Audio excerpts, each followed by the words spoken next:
Hi everybody, my name is Parallax Abstraction and welcome to a special episode of Retro Flashback, showcasing gaming's roots for a new generation. So this is going to be a bit of a different kind of episode. I am recording this the day after the incredibly sad and tragic passing of Robin Williams, who, well, people the world over know as not only one of the greatest comedic minds, but one of the greatest actors of the last long while. Definitely of my generation. Like many people around the world, his becoming a sad another victim of the monster that is depression has hit me pretty hard. Hit a lot of people pretty hard. And I was trying to think, what could I do to do my own little kind of sort of tribute to him. And that's what this is. So one of the things a lot of people may not know about Mr. Williams is that for the majority of his life, he was a super hardcore gamer. He played games pretty much right since their inception, and he was a big gamer pretty much right up until the end. He played all the major stuff that you can think of. He was big into shooters, he was big into World of Warcraft, he was big into a whole bunch of stuff. To the point where his first child is actually named Zelda Williams for exactly the reason you're thinking. She was named after Princess Zelda from the Legend of Zelda franchise. And so I thought about doing Zelda for this episode, but I was kind of like, no, I'm like, that's a hard game to showcase in just a few minutes, and I don't think I could do it justice in that regard. So we're looking at something a little different. This is a game that I actually really love from my past that I'd wanted to cover one day, and as it turns out, this was one of Robin Williams' favorite game too, because he has another child by the name of Cody, who is named after one of the characters in this game. Is one of the older brawler titles, and arguably one of the best ones that was ever made in my opinion. Still one of my favorite brawlers of all time. So, we are looking at the arcade edition of Final Fight, which came out from Capcom in 1989. So, there's 3 characters to choose from here, but at least to start with, we gotta go with Cody, because that's who Robin Williams named his kid after. And, so, this is a Japanese brawler, and it was an arcade game, so, I mean, Capcom is not exactly famous for their riveting storylines and writing, but even by their standards, this game is pretty dang goofy. Basically, the mayor of this city is, I believe he's either a former wrestler or a reformed criminal or something, but he's a massive ripped bodybuilder guy. And his daughter is kidnapped by some crime lords. This is a city that's completely overrun with crime, and either he or her boyfriend or some other guy who I can't remember the relation to him has to go get her back from the criminals. And that's pretty much it. And you're really seeing the meat of the game here. You beat people up, and you do it in style. And you do it with random weapons you find in crates and barrels. And you get knives. And you pick up rings and barrels for points. And you pick up chicken dinners in barrels for health. Because Japan, yo. It doesn't sound like I'm doing this game justice, but actually, Final Fight is an absolute blast. I actually remember first finding out about this game in a pre-release, in a preview form, in GamePro magazine, which went away a couple of years ago, but was actually around for a long time. See what I mean? Big, massive hunk of meat. Barbecue, in fact, that heals you up. I remember finding out about this game in Game Informer, and they were really hype on it, and when I saw the, ooh, got the big baddie here, and when I saw it, I was like, man, that looks awesome, I can't wait to play that, and my local arcade, at the time, the Fire Button, got this game at launch, and I was like, friggin' sweet. I gotta dig into this, and yeah, I absolutely loved it. And I spent a lot of time, actually, there was a Super Nintendo version released for this post-launch, actually. It was actually it was post-launch of the arcade version, but it was actually a launch game for the Super Nintendo platform. And I remember my dad rented me a Super Nintendo, and I played the heck out of this. The Super Nintendo version, which you actually can buy on the Virtual Console if you want, was actually not that great in comparison. It had a lot of the same graphics and production values, but there was some really weird omissions. There was a couple of levels left out, most of the transition scenes were left out, and the biggest notable exception was that they took out two-player co-op, which I was just like, what? Why would you do that? And I still don't understand why that is. The Super Nintendo were certainly able to handle it, or was certainly able to handle it. Co-op is really the way to play this game. I unfortunately don't have someone to play it with here, but that's really the way you want to play this game, because it's much more easy to strategize when you've got two people on the screen. And really, there have been a lot of brawlers over the years. Brawler genre is one that in recent years has kind of fallen out of favor, mostly because it's a fairly simplistic genre, and it's something that's hard to do as something with depth, I guess, is the idea. I mean, I don't know. There were some recent brawler games like the Warriors, which came out in the PS2 and Xbox era, I thought were actually really good, and they made sort of like an open-world adventure game, almost like a light Grand Theft Auto, but it was based around the brawler formula, and I really enjoyed that, actually. But for whatever reason, it is never really taken off in modern day. But there's been a lot of brawlers, and a lot of brawlers that I like. This is one friggin' ghetto subway, isn't it? Yeah, this city's pretty busted. And yeah, I actually, I really like the brawler genre, but the sort of two, I would say, most historically widely regarded brawler series are this and Streets of Rage, which, make no mistake about it, was a blatant rip-off of this by Sega. This came out first, and Sega pretty much stole it whole hog for their, for the Genesis, but they actually did a really good job of it, and despite being a rip-off, it was a really, really good series, and that they're actually really fun games as well, but this is really the one I remember best. Okay, so I ran out of lives there, so let's switch this up. I'll show you the other guys here. Let's go with Mike Hagar. This, I have to admit, is my favorite guy, mostly because he's just such a big badass. And he always looks so mad. Probably because he is always so mad.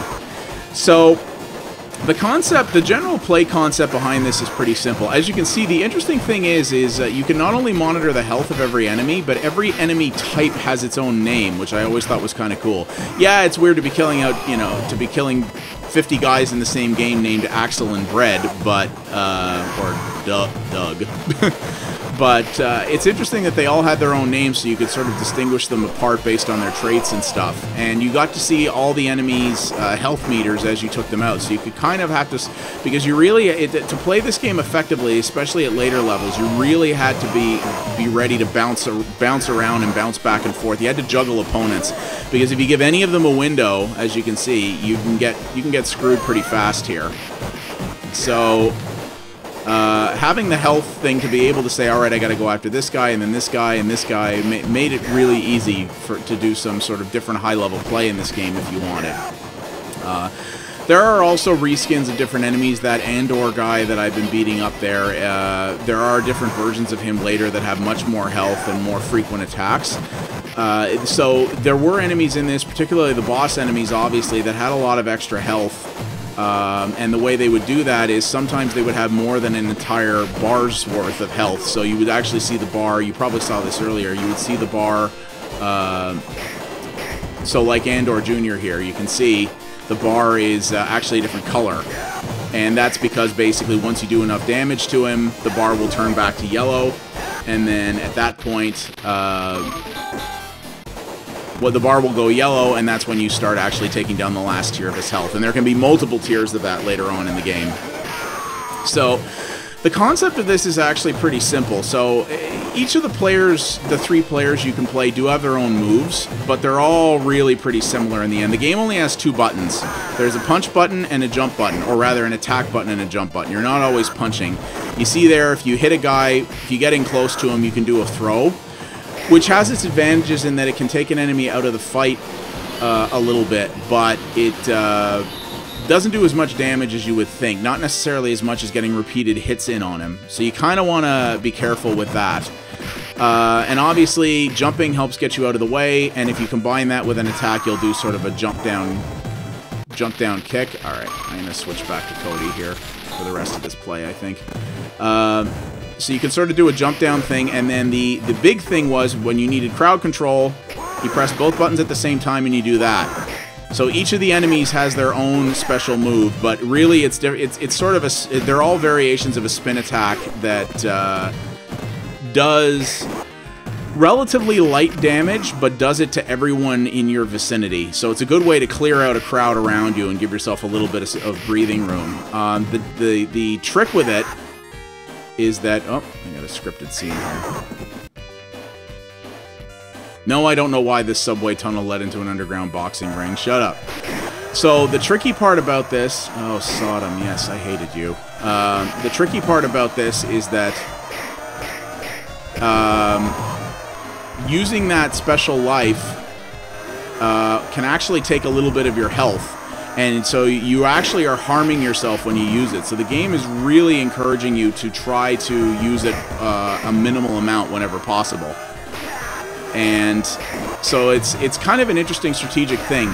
And it's a very, very simple system. There's no doubt that this is, you know, fighting game esports, this ain't. But it is still a system that does reward strategic play and learning how to juggle and prioritize enemies.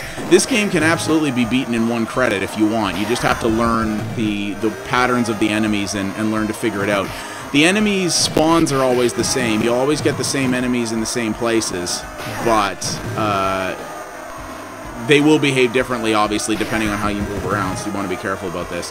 And for bosses like this, you can see, like, this guy, when you knock him down, sort of becomes shielded for a bit and then can tear after you, so you have to learn how to jump out of his way to avoid that and make the best use of his weapons in order to take him out, which, as you can see, I'm not very good at here.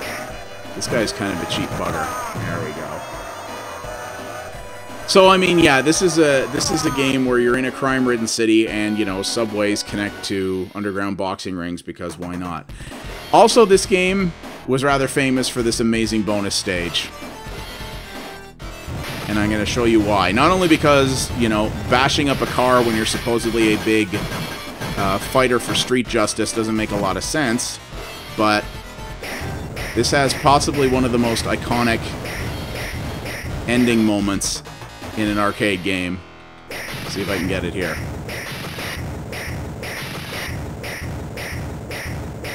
Done. So I got perfect, get extra bonus for that. You destroy a car because why not, with the Japan license plate, and then... Oh my god!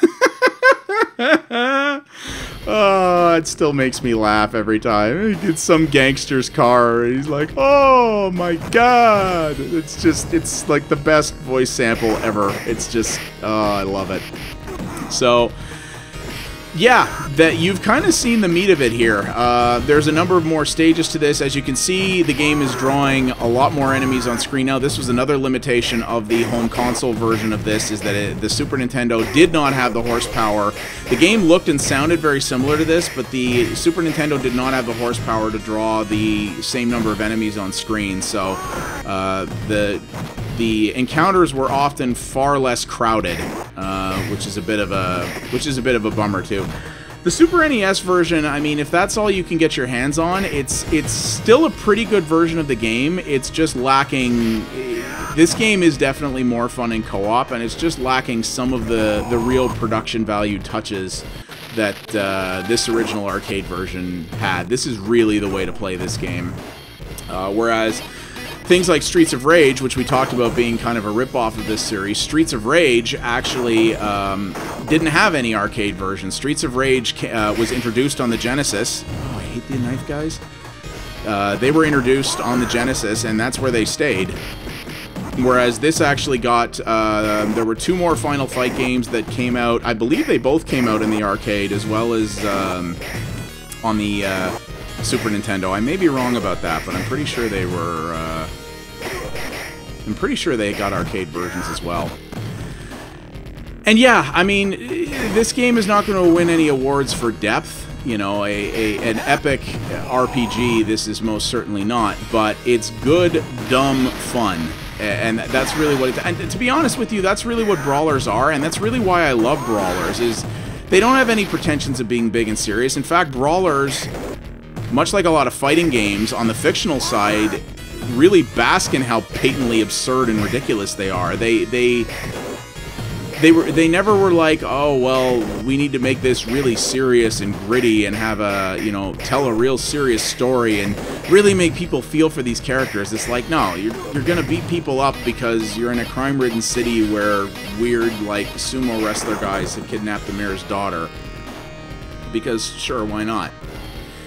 And yeah, this game, oh, nose. It's a weird way to hold somebody. Oh, good, another arena. Ah, well, yes, with the special Andor twins. Oh, dear. I used to be better at this game. I'm out of practice, to be sure. And that was really all this was about, and that's what was good. I really love good, dumb fun sometimes, and that's what these games thrived on. And I thought this was an interesting counterpoint, because a lot of people, as you can see, you can kind of cheese this fight, because what a lot of people are going to talk about, rightly, with Robin Williams, when they talk about his love of gaming, was The Legend of Zelda, and what that meant to him. And that's a fair conversation to have, but I think it's interesting to show how he actually liked a wide variety of stuff and how important the lighter fare games meant to someone of him as well. Because as I said, you know, the main reason we're looking at this, he named another one of his kids after a character in this game. And this game is obviously, you know, this is not Zelda. But it still obviously meant a lot to him. And as someone who really respected this game as well, I think that's pretty cool, and I think it really shows the type of varied person he was. You know, he was big into video games. Aside from being a great actor and a great comedian, a lot of gamers are identifying him as, quote, one of us, and part of that is because he was into games back when they were considered a real nerdy obsession. And I mean, he was apparently into Warhammer and a bunch of other things back when they were stigmatized. You know, games are not really stigmatized as a dumb thing stupid nerds do in their basement anymore, but they were for a long time. And that is the meanest looking cop ever. Oh yeah, and you can pick up his chewing gum for points, because of course you can. Eddie E! And that's what I really respected about the man, other than his talent, was the fact that he was huge into very stigmatized hobbies at the time, and he didn't care if anybody knew. He went, yeah, you know what? I love video games so much, I'm naming my kids after video game characters, so you friggin' deal with it. And, oh man, if I ever had the pleasure of meeting the man when he was alive, I think I really would have loved to... I would have loved to have talked to him, frankly, as much about games as I would about his amazing career and his amazing acting talents that he had, because he was just... I have so much respect for someone who unashamedly embraced nerdy and stigmatized culture and helped and was undoubtedly a major contributing force in getting them destigmatized. There's a lot of reasons that games are not considered a dumb hobby for nerds anymore, but the fact that people of influence embraced them early on was definitely a big reason.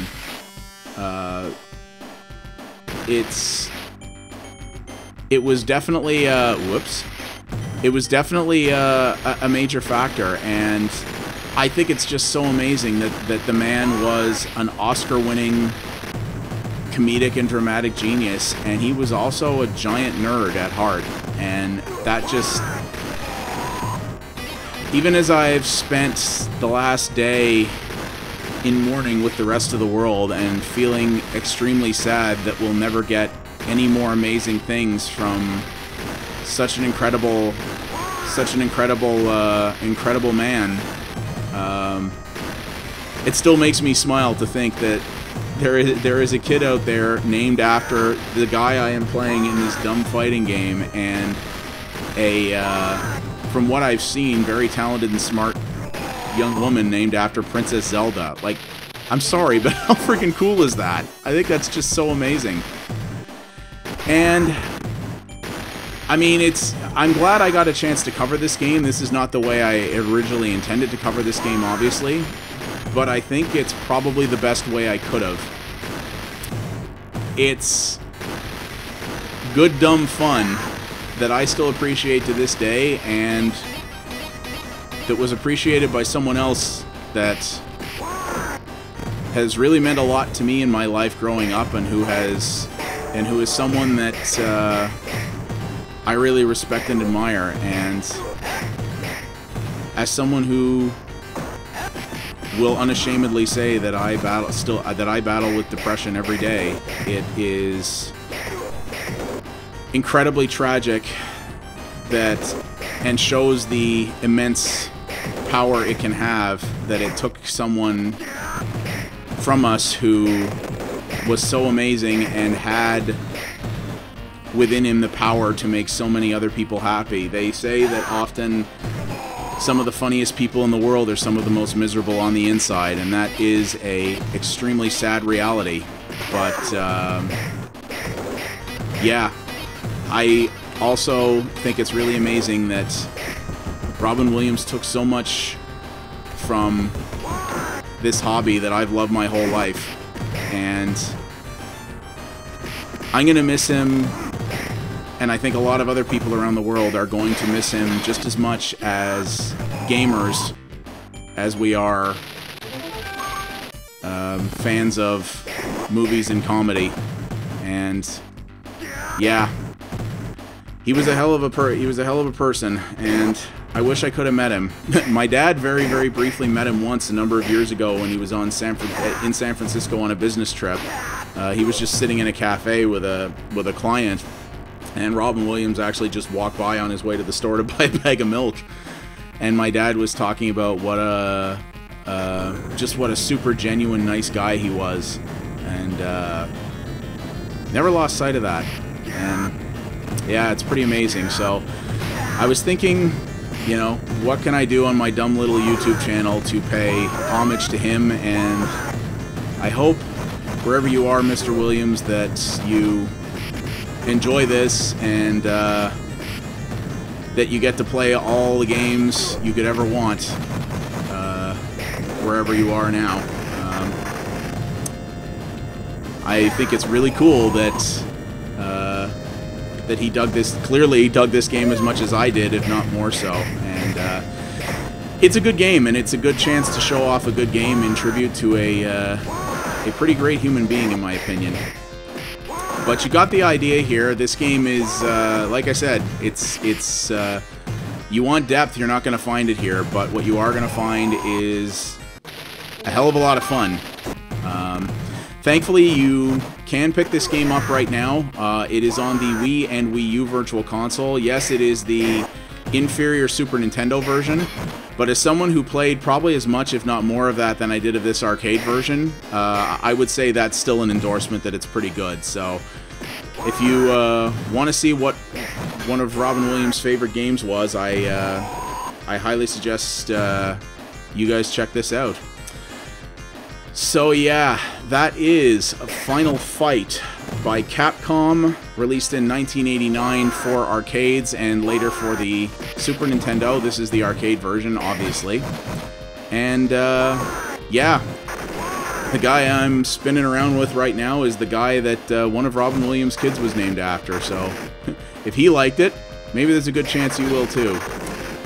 You will be missed, Mr. Williams. My name has been Parallax Abstraction. Thank you guys very much for watching, and I'll see you next time. The first time I saw you, I knew we'd be linked forever. For you, I traveled to the four corners of the world. I faced adversity. I became a hero. Dad. I saved your kingdom. Dad. Yes, Zelda? Are you mixing me up with the princess again? Hard to say. You're both pretty magical.